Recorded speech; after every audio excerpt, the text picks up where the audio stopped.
तो आज सबसे पहले मई दिवस, अगर ये रिपीट करने की बात है तो मैं रिपीट जरूर करूंगा कि शिकागो के अंदर 1886 में ये मजदूरों ने ये तय किया कि काम के घंटे 8 घंटे विश्राम और 8 घंटे मनोरंजन। तो ये 8 घंटे की लड़ाई के लिए जब वो हे स्क्वायर में इकट्ठे हुए तो पूंजीपतियों ने अपना रुख दिखाया और उनके ऊपर हमला किया। बहुत सारे मजदूर घायल हुए, कुछ मजदूरों को मौत भी हुई, और वो 2 दिन बाद फिर मजदूर उसी स्क्वायर में इकट्ठे हुए और उन्होंने फैसला लिया। उसमें 7 साथियों के ऊपर मुकदमा चलाया गया और उनमें से 4 को फांसी की सजा दी गई। 3 जो थे उनका मुकदमा जब बाद में शुरू हुआ तो ये पाया गया कि जिस केस में उनको फांसी दी गई थी या जिस केस में इन्हें बंद किया गया था, ऐसा कुछ हुआ ही नहीं था। अब ये है पूंजीपतियों का हमला मजदूर वर्ग के ऊपर, और ये है उनकी नफरत। ये पहला हमला नहीं था और ये आखिरी हमला भी नहीं है। हमले आज तक हो रहे हैं मजदूर वर्ग के ऊपर और नफरत भी दिखाई जा रही है। हम कई बार इस बात को भूल जाते हैं कि पूंजीपति हमसे नफरत नहीं करता, नफरत करते हैं, और वो नफरत का परिणाम आपको रोजाना मिलता है किसी न किसी रूप में। तो काम के 8 घंटे का मतलब क्या है? पूंजीपतियों के नाभि के ऊपर वार किया मजदूरों ने उस वक्त 1886 में, क्योंकि अगर मेरे काम के घंटे 12 और 14 रहेंगे तो पूंजीपति का मुनाफा उतना ही ज्यादा होगा, लेकिन जब मेरे काम के घंटे 8 होंगे तो उसके मुनाफे के ऊपर चोट पड़ रही है। इसलिए उन्होंने हमला किया, और ये उसके अगले साल ही मजदूर वर्ग फिर इकट्ठा हुआ और इकट्ठा होकर फैसला लिया कि मई दिवस हर साल हम मनाएंगे। और मनाने का मकसद क्या है? क्यों मनाएंगे हर साल हम मई दिवस? ये नहीं शिकागो के मजदूरों को हम शहादत है उसको श्रद्धांजलि देंगे, जरूरी है, याद करना भी जरूरी है, याद रखना भी जरूरी है कि जो 8 घंटे दूसरी जगह जब मिले हैं तो उसके पीछे संघर्ष था, वो आंदोलन था। उस संघर्ष के परिणाम स्वरूप बहुत सारी जगह लोग 8 घंटे के काम को पा रहे हैं, लेकिन क्या आज वो है बरकरार? हमला हो रहा है, आपके 8 घंटे के काम के ऊपर भी हमला हो रहा है। तो ये जो उसमें हुआ था, उसके बाद ये फैसला लिया गया कि हम फौरी जो मुद्दे हैं उनके ऊपर तो संघर्ष करेंगे, जो रोजाना मुद्दे हमारे सामने खड़े हो रहे हैं उनके ऊपर हमारा आंदोलन और संघर्ष होगा।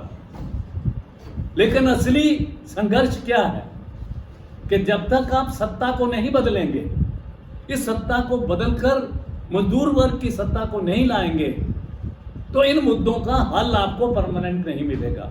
आप संघर्ष करेंगे, आप 2 चीजें पा लेंगे, 2 कदम आगे बढ़ेंगे, ये तो होगा, ये हुआ भी है। लेकिन जब तक इस व्यवस्था के अंदर ही अगर आप रहेंगे तो ये व्यवस्था संकटग्रस्त है। ये बार बार साबित हो चुका है, क्योंकि पूंजीवादी अर्थव्यवस्था संकट से बाहर नहीं निकल पा रही है, संकट है। अगर देखें आप तो आज हम इस जो मैनिफेस्टो है, जो प्रस्तावना जो दी गई है सारे हिंदुस्तान के अंदर, CITU ने यहाँ से भेजा गया है, उसमें क्या हम किन का अभिनंदन कर रहे हैं? मजदूर वर्ग का, जिस मजदूर वर्ग ने पूंजीपतियों के हमले के खिलाफ पूरे विश्व के अंदर घुटने नहीं टेके, लेकिन संघर्ष किया, आंदोलन किया, आंदोलन करके बहुत सारी जगह उन चीजों को पीछे भी धकेला। हमले क्या हो रहे हैं? सब जगह एक जैसे हमले हो रहे हैं, क्योंकि पूंजीवादी अर्थव्यवस्था संकट में है। संकट से निकलने के लिए जो रास्ते ढूंढ रहे हैं, वो रास्ते इसी व्यवस्था के अंदर ढूंढ रहे हैं। तो वो मजदूर वर्ग के ऊपर हमला किए बिना आगे नहीं बढ़ सकते। हमला कहाँ कैसे किया जाएगा? आपके काम के घंटे बढ़ा दिए जाए, आपका वेतन कम कर दिया जाए, कैजुअलाइजेशन कर दिया जाए, आउटसोर्सिंग काम की कर दी जाए, जो कल्याणकारी योजनाएं उन योजनाओं को बंद कर दिया जाए। मतलब इस तरीके के जो हमले हो रहे हैं, चाहे वो स्वास्थ्य सुविधा की बात हो, तो ये हमले लगातार हो रहे हैं। अब इसमें कई बार ये आता है कि नवोदारवादी व्यवस्था, ये जानना बहुत जरूरी है कि नवोदारवाद है क्या। 1930 के अंदर जब अमेरिका के अंदर संकट आया, आर्थिक मंदी थी, सबसे बड़ी आर्थिक मंदी थी, उससे निपटने के लिए कोई इकोनॉमिस्ट सोशलिस्ट नहीं था, कोई कम्युनिस्ट नहीं था, कीन्स ने उस वक्त ये सरकारों को सुझाया कि अगर पूंजीवाद को जिंदा रखना है तो लोगों की जेब में पैसा होना चाहिए, लोगों को काम दो। यहां तक कि आप दिन में उनसे खड्डे खुदवा लो और शाम को वो खड्डे भरवा लो, लेकिन लोगों के पास पैसा होना चाहिए। आज की जो मंदी है विश्व के अंदर और हिंदुस्तान में भी, उस मंदी में दिक्कत क्या है कि लोगों की जेब में पैसा नहीं है खरीदने के लिए, माल तैयार है लेकिन खरीदेगा कौन। इसमें कोई अर्थशास्त्र पढ़ने की जरूरत नहीं है, यह सीधी सीधी बात है कि अगर एक फैक्ट्री बंद होती है, उसके मजदूरों की छटनी होती है, तो जो मजदूर वो सामान खरीद पा रहे थे, कल वो सामान नहीं खरीद पाएंगे। और इसका जो असर है एक के बाद दूसरी के ऊपर दूसरी जगह मंदी फैलाएगा। तो आज विश्व के अंदर आपकी नौकरियों के ऊपर हमला है। तो हम ये कह रहे हैं कि जितने भी मजदूर वर्ग जहां जहां संघर्ष कर रहा है, आंदोलन कर रहा है इन नीतियों के खिलाफ और पूंजीपतियों के इसको साजिश को पीछे धकेल रहा है या इसके खिलाफ संघर्ष कर रहा है, हम उन सबको श्रद्धांजलि देते हैं, नमन करते हैं, जांच करते हैं। साथी ने अभी WFTO की बात की। WFTO एक ऐसा संगठन है जो साम्राज्यवाद के विरोध, पूंजीपतियों के शोषण के विरुद्ध लगातार पूरे विश्व के अंदर लोग मजदूरों को और उनके जितने भी संबंधित यूनियन हैं या देश हैं, वो सारे के सारे इसी बात पे हैं कि इसको इसी के अंदर हमें हल नहीं ढूंढना है। इसका एक ही मतलब है जो CITU का संविधान है। मैंने पहले सवाल पूछा था, संविधान में क्या लिखा है कि हम जो ये व्यवस्था है जहां मानव का मानव द्वारा शोषण हो रहा है, इस व्यवस्था को बदलना। अब जब भी आप काम करते हैं, जब भी आपका कोई संघर्ष और आंदोलन होता है, आपके दिमाग में ये बहुत साफ रहना चाहिए कि CITU का संविधान क्या कहता है। संगठन के ऊपर आज बात नहीं है, संगठन के ऊपर बाद में आपको कभी करना पड़ेगा कि संगठन क्यों चाहिए, लेकिन संगठन बहुत जरूरी है और संगठन सही तरीके से चलेगा, वैचारिक ढंग से चलेगा। हम कई बार बड़े परेशान होते हैं, हमने इतना बड़ा आंदोलन किया, इतना बड़ा प्रोग्राम किया, अखबारों में TV में हमारी खबर नहीं आती है। हमने कभी विश्लेषण किया इसका? पूंजीपति अपने वैचारिक आंदोलन में अपने विचारों को, अपनी विचारधारा को लागू करने के लिए कितना तत्पर है कि आपकी खबर तक को नहीं छपने देता। यह है पूंजीपति। और हम क्या हैं? हमें 12 सिंगे, हमारे पास सींग हैं, उन सींगों का इस्तेमाल करना हमने छोड़ दिया। ये जो मजदूर वर्ग की विचारधारा है, अगर उससे हम लैस नहीं होंगे तो हम अपने संघर्ष और आंदोलन की दिशा को सही नहीं ले जा पाएंगे। तो आज हम उन सब संगठनों को याद करते हैं, लेकिन एक खास बात है कि इन हमलों के खिलाफ बहुत सारे पूरे विश्व के अंदर संघर्ष आंदोलन बहुत तेज हो रहे हैं, लेकिन उसके बावजूद हम पाते क्या हैं? संघर्ष होता है, आंदोलन होता है, जो लोगों को नस्लवाद पे, दूसरे बात पे बांट रहे हैं, बांटने के बाद वही सत्ता में आ जाते हैं, फिर वही सब कुछ करते हैं, वही पूंजीपतियों के पक्ष में सारा माल उधर को ही ले जाते हैं। तो ये जो सत्ता के अंदर परिवर्तन भी हो रहा है, वो घोर दक्षिणपंथी पंथ की तरफ हो रहा है, जो मजदूर वर्ग के ऊपर फिर वही अत्याचार, आम वही शोषण की व्यवस्था को लागू करता है। तो जब आप आंदोलन और संघर्ष कर रहे हैं, वैचारिक रूप पे लोगों को हम जागरूक नहीं करते हैं। जब हम वैचारिक, बार बार क्या कहते हैं हम, CITU का एक संदेश है, रीच टू दी अनरीच, जिन तक नहीं पहुंचे उन तक पहुंचो। ये एक बात है, हम अपने तक ही नहीं पहुंच पाते। कई बार ऐसे भी गलती करते हैं कि अपने तक पहुंच लिया, छू लिया तो बहुत अच्छी बात है। कैंपेन जो करना वो बहुत जरूरी है, मुद्दों के ऊपर अभियान बहुत जरूरी है। और अभियान का मतलब ये है कि मुद्दों के ऊपर अभियान, मुद्दों को एक बार लोगों को आप बता देंगे कि ये मुद्दे हैं, ये संघर्ष है, ये आंदोलन है, फिर जो लोग आएंगे वो कभी संघर्ष को पिटने नहीं देंगे। दूसरा, हम कह रहे हैं मुद्दों के पीछे नीति क्या है, क्या नीति है, क्यों ये समस्या हमारे सामने है। मूल्य वृद्धि नहीं, सॉरी मैं भी वही गलत बोले जा रहा हूं। कीमतों के अंदर बढ़ोतरी जो है, लगातार बढ़ोतरी हो रही है, बेरोजगारी चरम सीमा पर है। ये क्यों है? मतलब आपके पेट के भूख के ऊपर भी तजारत हो रही है, और उसमें सारे पूंजीपति देखो कहां लगे हुए हैं। अभी साथी पूछ रहे थे गिग वर्कर क्या है, मैं बस एक्सप्लेन करूंगा गिग वर्कर क्या है। लेकिन ये जो पूंजीपति हैं ये हमारे ऊपर लगातार हमले कर रहे हैं, और हमारा मजदूर वर्ग चुप नहीं है।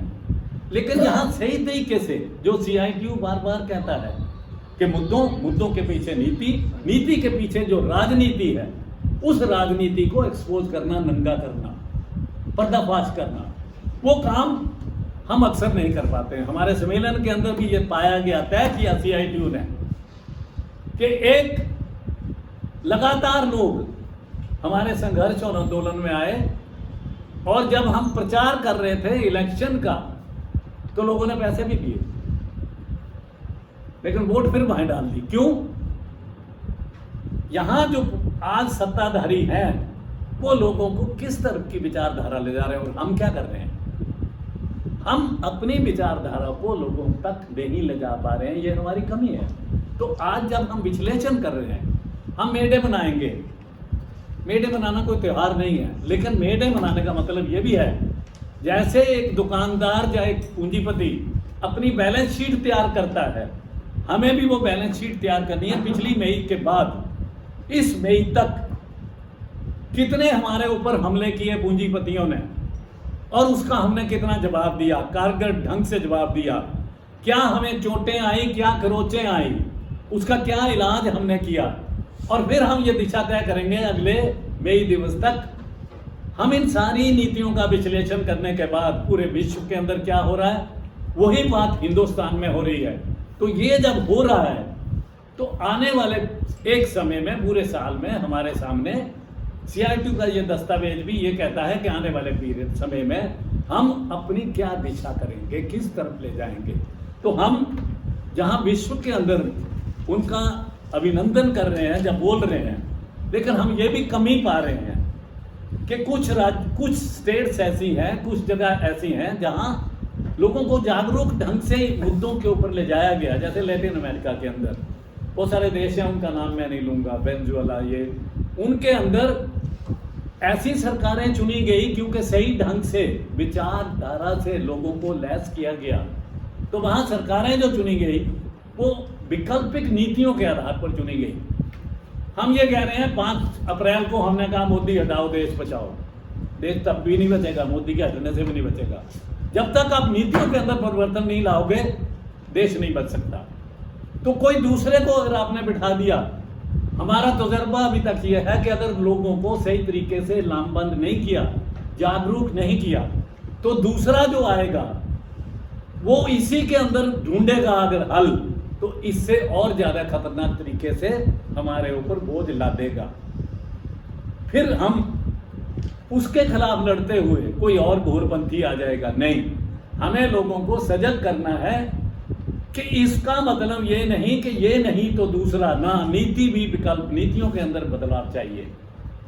तो हमने लगातार ये काम कर रहे हैं कि हम देख रहे हैं कि पूरे विश्व के अंदर क्या हो रहा है और किस तरह दिशा में आंदोलन जा रहे हैं। समाजवादी देशों के अंदर किस तरीके से संकट, पूरे विश्व के अंदर संकट है, उस संकट की अर्थव्यवस्था से जूझते हुए भी समाजवादी देशों के अंदर प्रगति किसी और ढंग से है।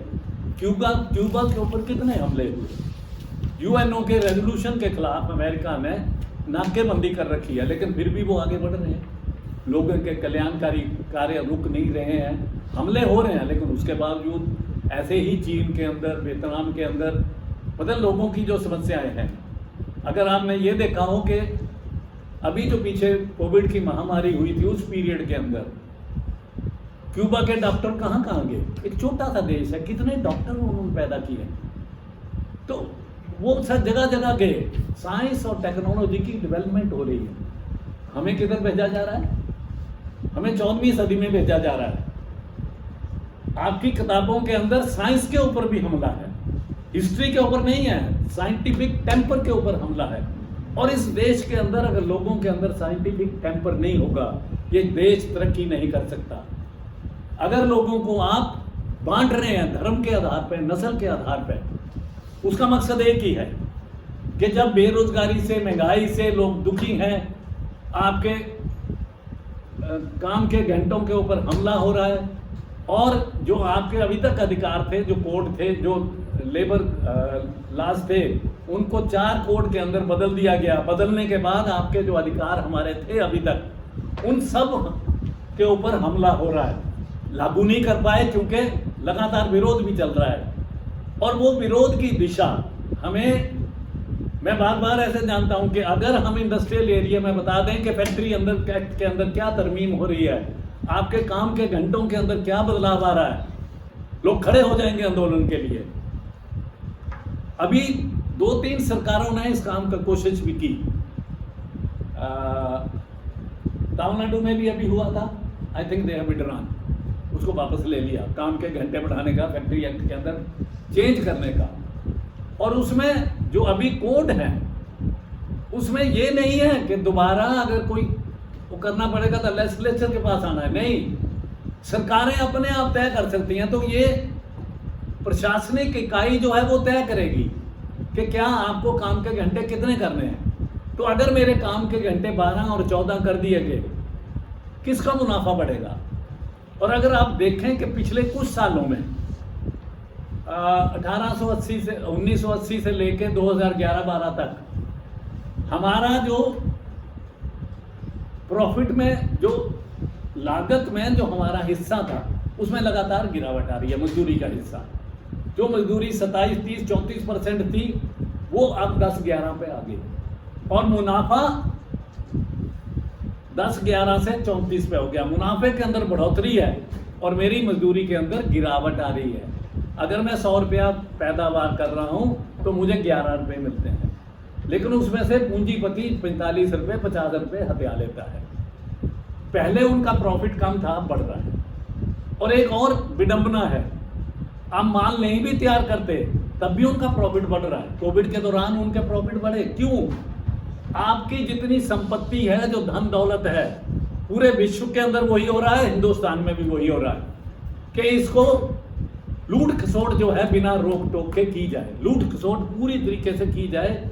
जो भी सरकारी संपत्ति है, जो पैदावार की है, हमने पैदा की है। सरकार का मतलब किसी के बाप की नहीं है।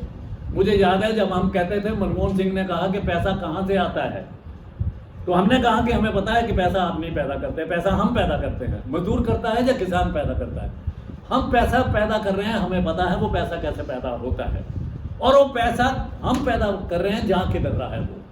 लेकिन आज तो दूसरे तरीके से भी जा रहा है, आपकी जेब में से पैसा काट के पूंजीपतियों को दिया जा रहा है। अब ये समझना बहुत जरूरी है, कैसे। टैक्स, डायरेक्ट टैक्स की बात नहीं है, इनडायरेक्ट टैक्स इतना ज्यादा है। आप कोई भी सामान खरीदते हो, देखें, उसके ऊपर आप टैक्स दे रहे हैं। आपके यहाँ जो कूड़ा बिनने वाला है वो भी टैक्स दे रहा है, लेकिन पूंजीपति टैक्स नहीं दे रहा। उसका टैक्स कितना कर दिया गया? 30% से 15% पे ले आए। उसी का कर्मचारी अगर उसका वेतन ज्यादा है तो वो 20%, 30% इनकम टैक्स देगा, लेकिन पूंजीपति 15%, 11% टैक्स देगा। ये तो एक टैक्स की चोरी होगी। उसके साथ साथ बैंकों में आपका पैसा जमा है, बैंकों से उसने ऋण लिया, उनका पैसा नहीं जमा, वो पैसा दिया ही नहीं, वो लेके भी भाग गया, उसको भी छोड़ दो। जो यहां है उनका भी ऋण माफ हो रहा है, उसको बोलते हैं हेयर कट। हेयर कट भी ऐसा है कि पूरे बाल काट देते हैं, और बैंक को इतने से पैसे मिलते हैं। लाखों का ऋण जो है उसे पास कर दिया जाता है, और ऋण के बैंकों को पैसे मिलते हैं बहुत कम। ऐसे करोड़ों का चूना लग रहा है। अब कई बार ऐसे रिश्वत को लोग ये कहते हैं वो सरकारी खजाने को हो रहा, मेरा क्या जा रहा है। अब बता दो, इन बैंकों का जब पैसा लूट रहा है, आपका कुछ नहीं जाता। आपका पैसा जब बैंक में जमा था, कुछ भी जमा था, आपको ब्याज मिलता था 12%, 13%, 11%, 10%। आज कितना है? 5%, 6%।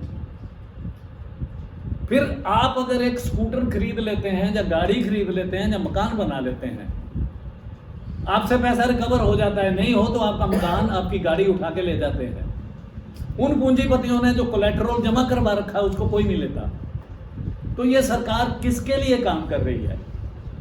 और क्योंकि इनके प्रति बहुत ज्यादा गुस्सा लोगों के अंदर है, आंदोलित होते हैं, लोग इकट्ठे होते हैं, इसलिए लोगों को बांटो। जाति के नाम पे, धर्म के नाम पे ये बटे रहेंगे तो पूंजीपति और इनका जो गठजोड़ है, जो नेक्सस है, उसके ऊपर हमला नहीं होगा। इसलिए लगातार उनको ऐसे किया जा रहा है।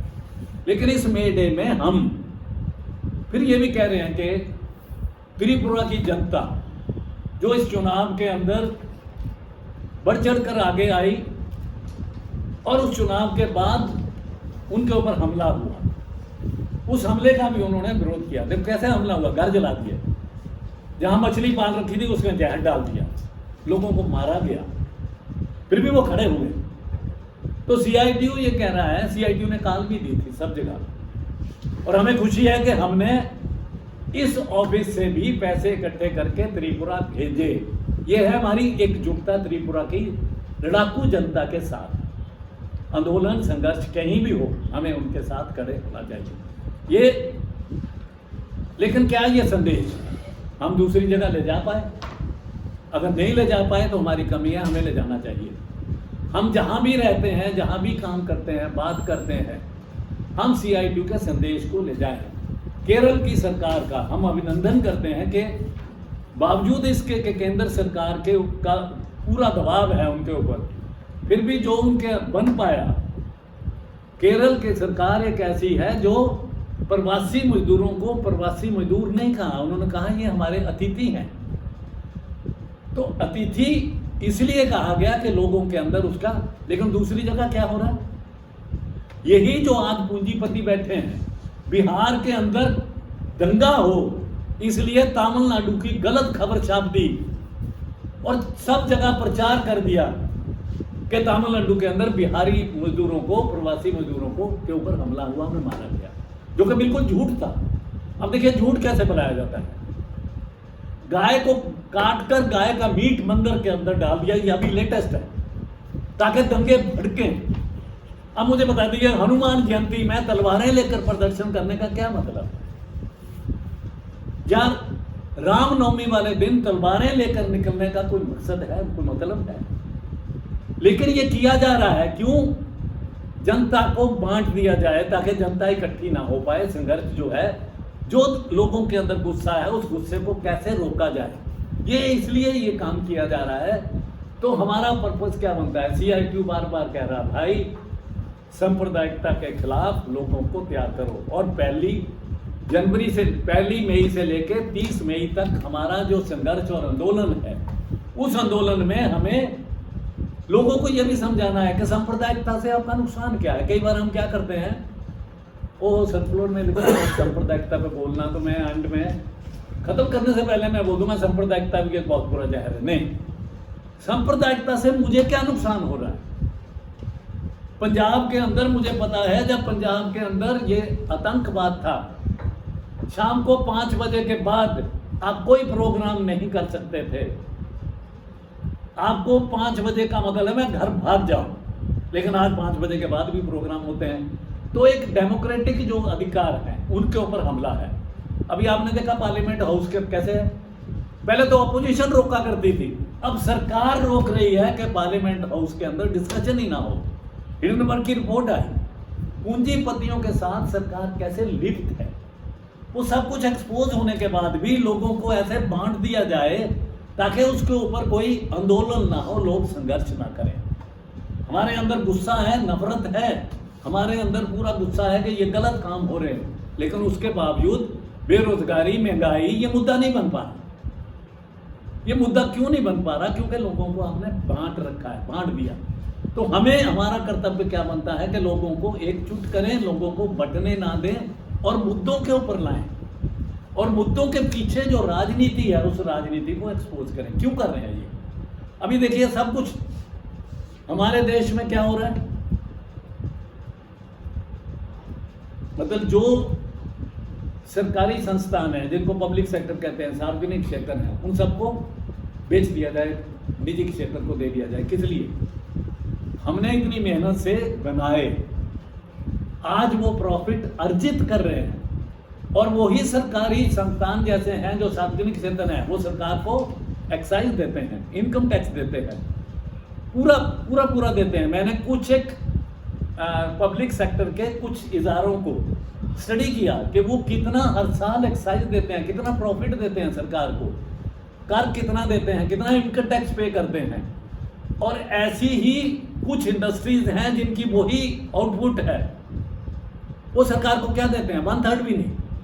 तो सरकार, मतलब हमें कई बार ऐसे लगता है, LIC में एक बार पोस्टर लगे हुए थे, जो सोने के अंडे देने वाली मुर्गी को मारा जाता है, ये काट रहे हैं, उस मुर्गी को काट रहे हैं जो सोने की। LIC का अगर आप उठा के देखें, LIC ने क्या किया? देश की जनता से पैसा इकट्ठा किया, उस पैसे को इकट्ठा करके आपको एक कागज दिया, आई प्रॉमिस यू टू पे, मतलब इतना पैसा आपको मैं दूंगा।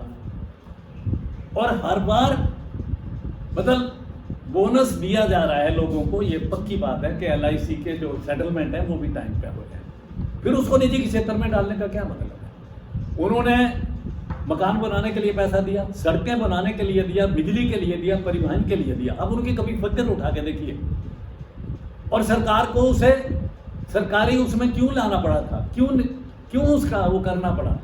क्योंकि एक मुद्रा कांड हुआ था, उसमें लोगों का जितना पैसा जमा था सब डूब गया। ऐसे ही बैंकों का राष्ट्रीयकरण किया, बैंक एम्प्लॉय भी लड़े, समाज के अंदर भी हुआ, राजनीतिक पार्टियां भी लड़ी कि बैंकों का राष्ट्रीयकरण होना चाहिए।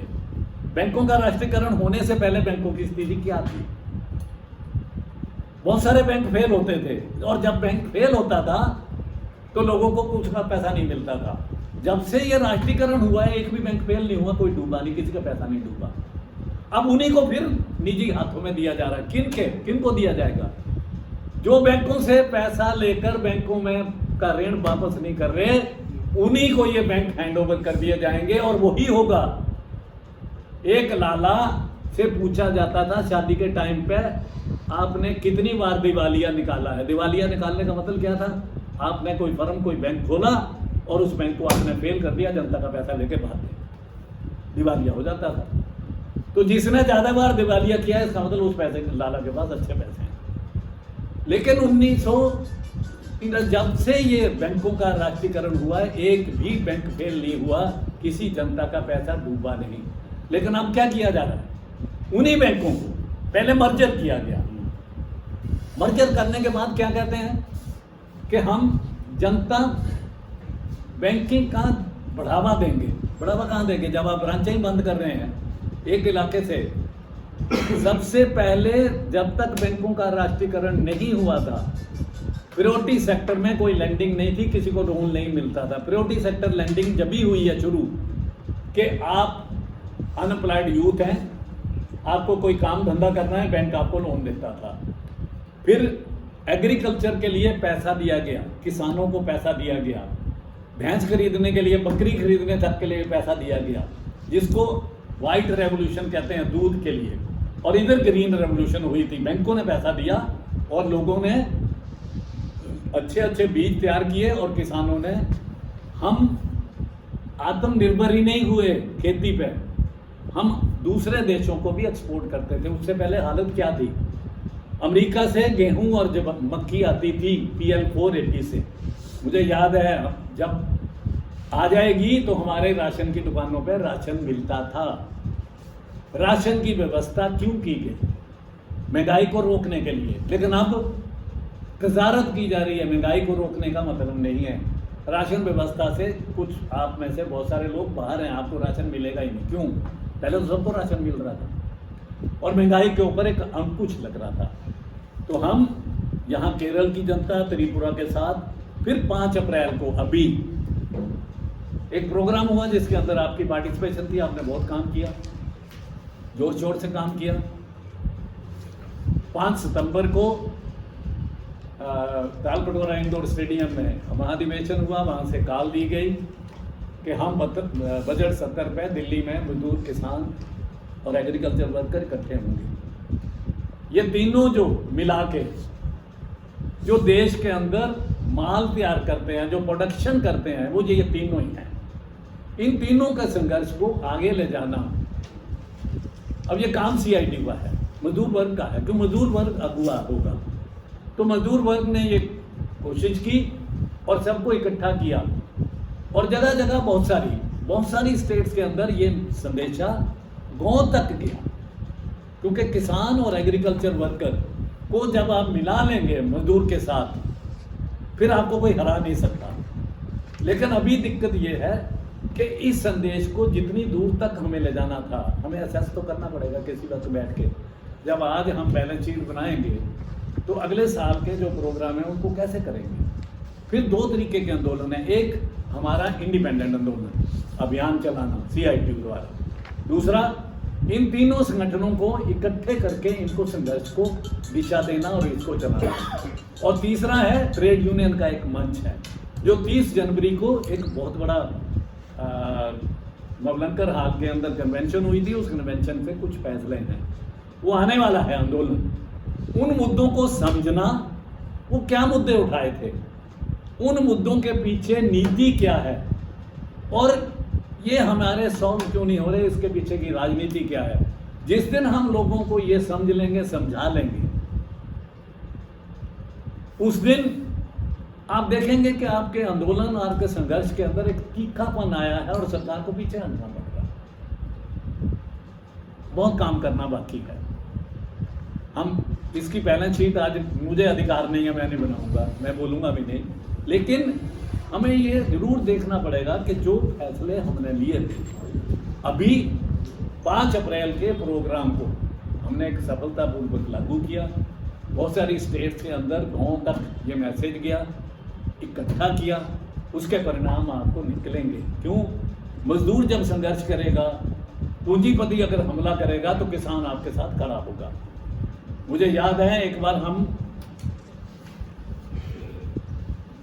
किसानों के गन्ने के दाम के लिए संघर्ष किया,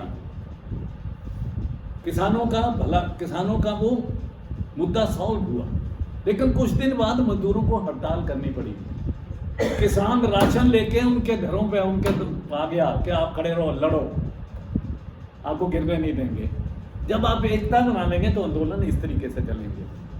अभी हम उस दिशा में बढ़ रहे हैं और एक दिशा ऐसी है कि स्वाय बीएमएस को छोड़ के बाकी सारे संगठन इकट्ठे हैं, उनको चलाना भी सीआईटी का काम है और हम उसको चलाएंगे सही तरीके से। आने वाले दिनों में क्या प्रोग्राम है? एक तो 9 अगस्त का महापड़ाव है, बहुत जबरदस्त। 9 अगस्त क्या था वो? क्या है 9 अगस्त? Quit India movement. उस दिन हमें इस आंदोलन को और तेज करना है, जगह जगह महापड़ाव करने हैं। लेकिन खाली महापड़ाव करने का मतलब नहीं है, उन मुद्दों को जनता के पास ले जाना, जनता को समझाना। उस वक्त था इनको बेदखल करो, इस देश से भगाओ। अब इन नीतियों को लागू करने वालों को इस देश से भगाओ। और कम से कम ये जो लोग हैं जो सत्ता पे आज बैठे हैं, अब देखिए कितनी बेशर्मी से काम हो रहा है। एक आदमी एक है करप्ट है, करप्शन के चार्जेस लग रहे हैं, दूसरे दिन उनको ज्वाइन कर ले तो ऐसे लग रहा है निर्मा साबुन को इनके पास नहीं आई आया डिटर्जेंट, उससे साफ होते ही वो बिल्कुल प्योर हो जाता है, साफ हो जाता है। ईडी, सीबीआई और क्या है, इनकम टैक्स, इन सब को इस्तेमाल किया जा रहा है किसके खिलाफ? अपोजिशन के खिलाफ। क्यों भाई? ये क्या इससे सवाल नहीं पूछ सकते? हिडनबर्ग की रिपोर्ट के बाद उससे सवाल नहीं पूछ सकते? इसलिए नहीं पूछ सकते कि सीधा सीधा एक प्रश्न बहुत साफ है। आपने कहा नोटबंदी के बाद हमने इतनी कंपनियां बंद कर दी जो शेल कंपनियां थी, अब ये साबित हो रहा है शेल कंपनियों द्वारा 20,000 करोड़ रुपया इसको आया। कौन करेगा इंस्पेक्शन? नहीं करेंगे ना। तो आप सत्ता में हैं। ये जो सत्तावादी है, ये जो अहंकार है, इसको तोड़ना बहुत जरूरी है। ये जनता के अंदर जानी चाहिए बात कि ये जो कुछ हो रहा है और लोगों को बांटने की कोशिश की जा रही है। इधर ये मुद्दा चल रहा था, उधर सत्यपाल मलिक कह रहा था पुलवामा हुआ। मैं बहुत बार बोलते हुए कई जगह सहबाबाद में इधर जाकर बोलने का मौका मिलता था, मैं एक बात जरूर पूछता था, पुलवामा का हमला हुआ, ये तो तय होना चाहिए था, इंक्वायरी होनी चाहिए थी, गलती किसकी थी, क्या हुआ, इतने लोग हमारे कैसे मारे गए। छोटी सी बात पे भी इंक्वायरी होती है, इसमें इंक्वायरी नहीं हुई। अब आपको पता चला इंक्वायरी क्यों नहीं हुई। अब पता चला उनका गवर्नर ही बोल रहा है कि मुझे ये कहा गया, आप चुप रहिए, बोलिए मत। जब उन्होंने जहाज मांगा था जाने के लिए, लिफ्ट करने के लिए, नहीं दिया गया। मकसद साफ है। और अभी भी लग रहा है इलेक्शन को एक तमाशा बनाया जा रहा है। पैसा, बाहुबली और जो बॉन्ड दिए जा रहे हैं, अब उसमें देखो कितनी पारदर्शिता है। कोई बैंक वाला आपको ये नहीं बताएगा ये पैसा किसने दिया, किस पार्टी को किसने पैसा दिया, और उससे ज्यादा हिस्सा सिर्फ उन्हीं को आ रहा है। पैसा जा रहा है, काम करने के लिए पैसा लिया जा रहा है, लेकिन पहले पकड़ा जाता था, अब पकड़ा नहीं जाएगा। अब मुझे आपने सिर्फ इलेक्टोरल बॉन्ड देना, आपका काम मैं कर दूंगा। आपका ये मुद्दा है ना, आपका ये इशू है, मैं कर दूंगा। लेकिन दूसरों को आप कैसे पकड़ रहे हैं?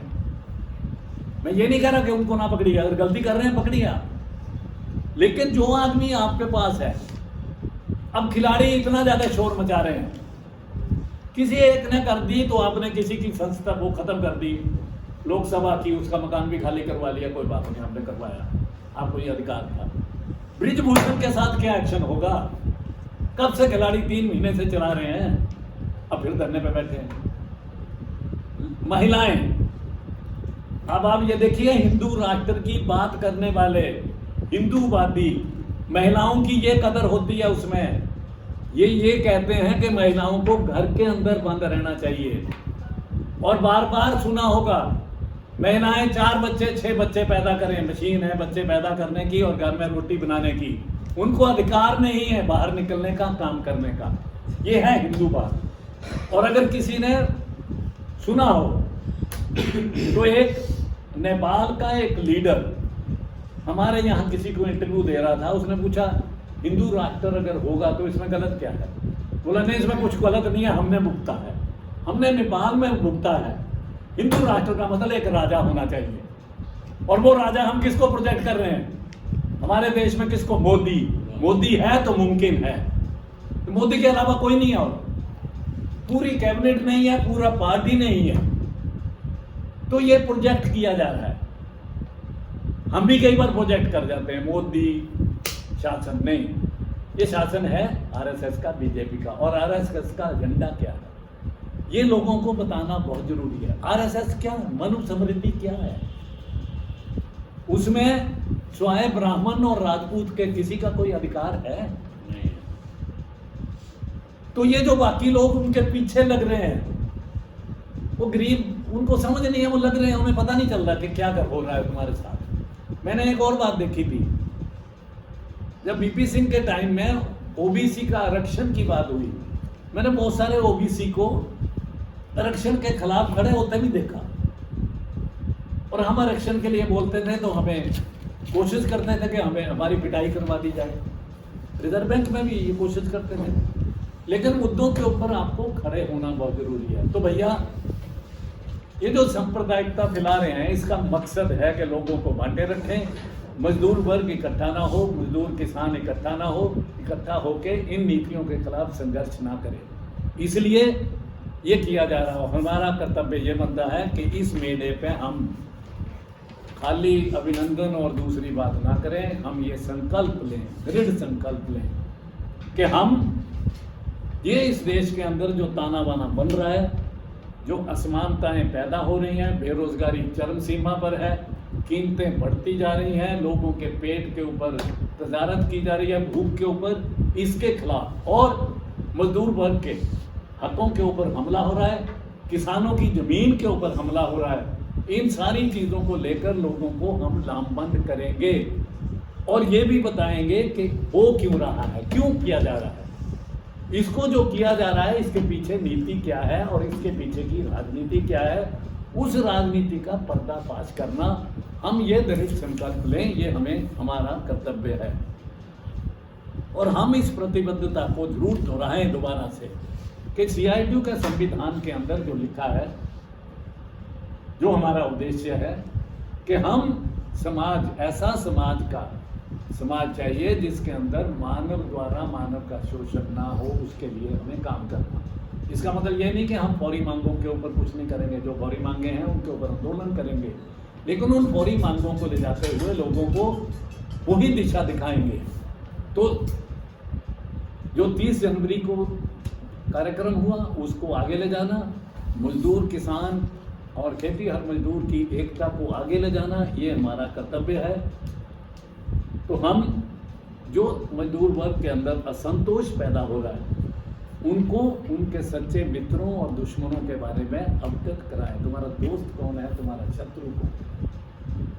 अब शत्रु शब्द से कई बार आपको लोगों को जो मदरपुरुष है बहुत तकलीफ होती है। शत्रु है, मैं ये कह रहा हूँ, मैंने शुरू में बोला था कि पूंजीपति मजदूर वर्ग से नफरत करते हैं।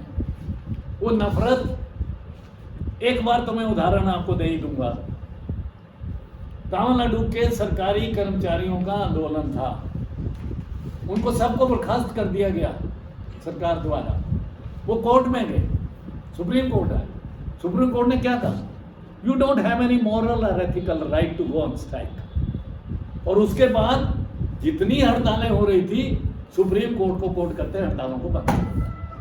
अब मुझे बताओ, आईएलओ की बात करो, आप अपने संविधान की बात करो, आप ट्रेड यूनियन अधिकारों की बात करो, अगर आपको हड़ताल करने का अधिकार नहीं है तो बाकी सारी चीजें धरी की धरी रह जाएंगी। मैं अगर ये कह सकता हूं कि मैं अपना काम जो है वो नहीं करूंगा, ये अधिकार अगर मेरा छीन लिया, तो उसके बाद आपको यूनियन का मतलब क्या है, कोई मकसद नहीं है।